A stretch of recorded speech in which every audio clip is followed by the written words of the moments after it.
கரூர் சம்பவம் மாதிரி கூட்ட நெரிசல்ல ஏற்படக்கூடிய விபத்தை பொதுவா சிபிஐயோட சிறப்பு குற்றப்பிரிவு தான் விசாரணை செய்யும். ஆனா கரூர் சம்பவத்துல மட்டுமே சம்பந்தமே இல்லாம ஊழல் வழக்க விசாரணை செய்யக்கூடிய ஆன்டி கரப்ஷன் யூனிட் விசாரணை செஞ்சுட்டு இருக்கு. அதுவும் இந்த சிறப்பு குற்றப்பிரிவு அப்படிங்கிறது சென்னையிலேயே ஒரு பிரான்ச் இருக்கு. இருந்தாலுமே டெல்லிக்கு, அதுவும் கரூர் சம்பவத்துல இறந்து போனவங்களோட சொந்தக்காரங்களை உறவினர்களை பனையூருக்கு அழைச்சிட்டு வந்து ஆறுதல் சொன்ன தலைவர் விஜய டெல்லிக்கு அழைச்சிருக்கு சிபிஐ.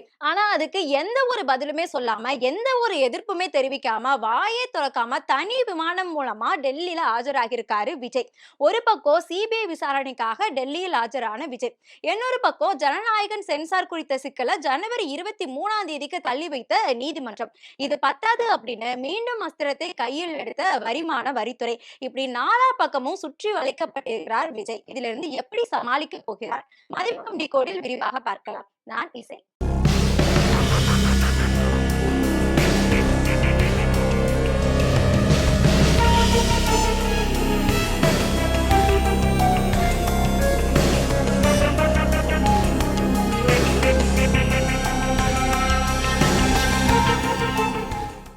பூஸ்டர் சுகரை கண்ட்ரோல் பண்ணும், உங்க ஆரோக்கியத்தை மீட்டு தரும். சர்க்கரையை கட்டுப்படுத்துறதுக்கான எளிமையான வழிமுறை, இயற்கையான வழிமுறை. அனைத்து மருந்து கடைகளிலும் கிடைக்கும். கரூர் சம்பவம் தொடர்பான சிபிஐ விசாரணைக்காக இன்னைக்கு டெல்லியில விஜய் ஆஜராகிருக்காரு. அதுவும் காலங்கத்தாலேயே எழுந்து தனி விமானம் மூலமா டெல்லிக்கு போய் இந்த விசாரணை இப்போ நடந்துட்டு இருக்கு. அதுவும் குறிப்பா இந்த விசாரணை ஆன்டி கரப்ஷன் ஹெட் குவார்டர்ஸ் 2ல வச்சு நடந்துட்டு இருக்கு. அதாவது ஊழல் வழக்கை விசாரிக்கக்கூடிய ஆன்டி கரப்ஷன் யூனிட் தான் இந்த வழக்கை விசாரணை செஞ்சுட்டு இருக்காங்க.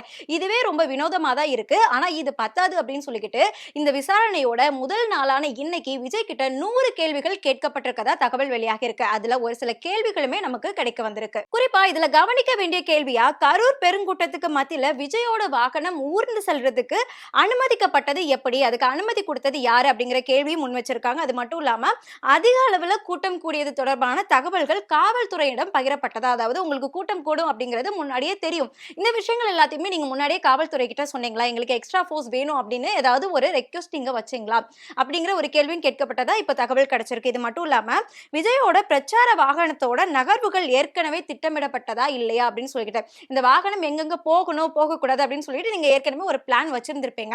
அந்த பிளான் என்னென்ன அப்படிங்கிற கேள்வியுமே இருக்கு. கடைசியா கூட்ட நெரிசலை சமாளிப்பதற்கு தாவேகா என்னென்ன நடவடிக்கைகள் மேற்கொண்டது அப்படிங்கிற கேள்வியுமே கேட்கப்பட்டதா இப்ப தெரிய வந்திருக்கு.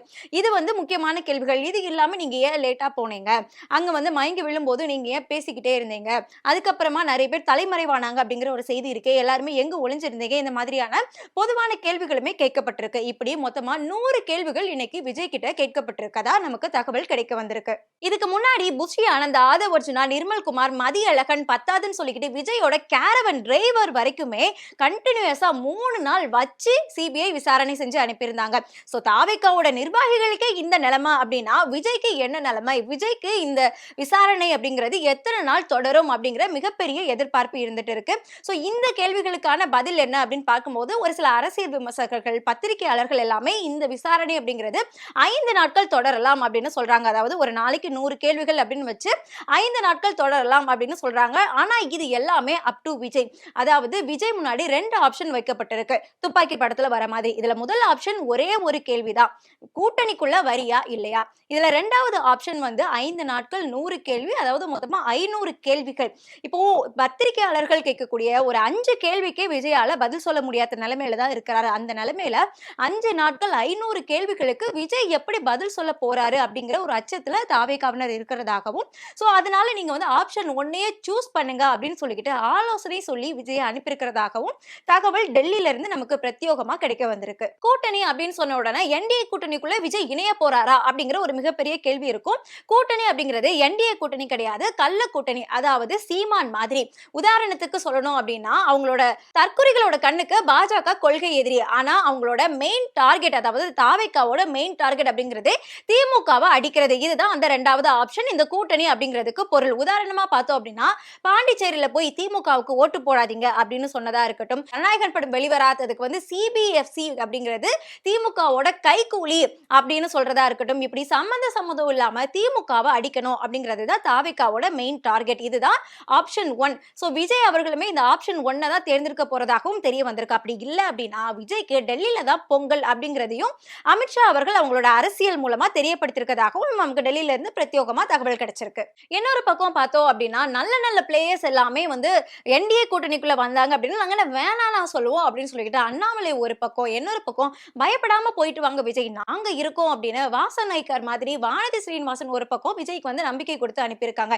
இதெல்லாம் பார்க்கும்போது பாஜக என்டிஏ கூட்டணிக்குள்ள விஜயை எடுக்கிறதுக்கு முழுமையா ஆயத்தம் ஆயிட்டாங்க அப்படிங்கிறது தெரிய வந்திருக்கு.